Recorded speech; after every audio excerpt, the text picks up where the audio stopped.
We are here with the X-M1. This is the new camera from Fujifilm.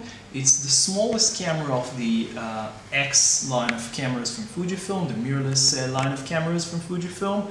It's smaller than the X Pro one, which was announced last year, and the X-E1, which is another mirrorless camera from Fujifilm.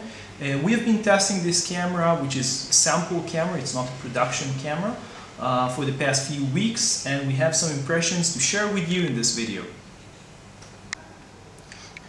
The X-M1 has the same design as the rest of the X family of cameras. It's a very retro design.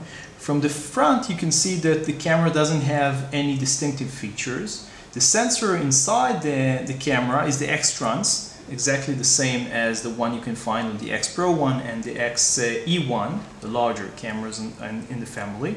You have here the grip in the front of the camera, but nothing else basically from the front. If we will look from the top, we have a dial for controlling the shutter. We have the on-off, an FN button. We have the modes dial.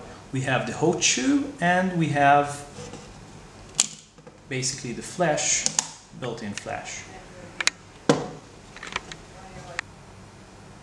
On the back of the camera we can see all the buttons that we use to shoot. Basically we have the quick menu button. If we go inside we can see all the main features, the focus mode, the ISO. We have the dynamic range, film simulation, which is unique to Fujifilm. We have image quality, image size, and we have things like the self-timer. Basically a very convenient way to access all the camera features. If we go to the image itself, we can move to the focus. We can select the focus point. The focus on this camera is much faster than what we have been used to on the X Pro 1. We tested the X Pro 1 a year ago when it just came out, and the focus was very, very slow. It obviously got improved over time using different firmware updates that Fuji released, but on this camera the focusing speed is fairly fast from the get-go. Let me demonstrate it to you. As you can see, we did discover that on low light situations the focusing speed can be fairly slow or problematic, but in most regular situations the focusing speed has been improved and it's quite fast. Maybe not as fast as the fastest cameras, mirrorless cameras on the market, but it's considerably faster than what we were accustomed to in the early version of the X Pro 1. Unlike the X Pro 1 and X-E1, the X-M1 has a large tilting screen, as you can see. You can tilt it upwards or downwards.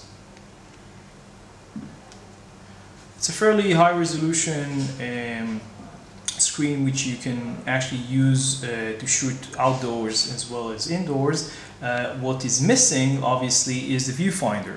While the X Pro one has an optical and an electronic viewfinder, a hybrid viewfinder, the X-E1 has just an electronic viewfinder. This camera doesn't have a viewfinder at all, and it also doesn't support an external viewfinder like some other mirrorless cameras, so all you have is basically just the tilt screen.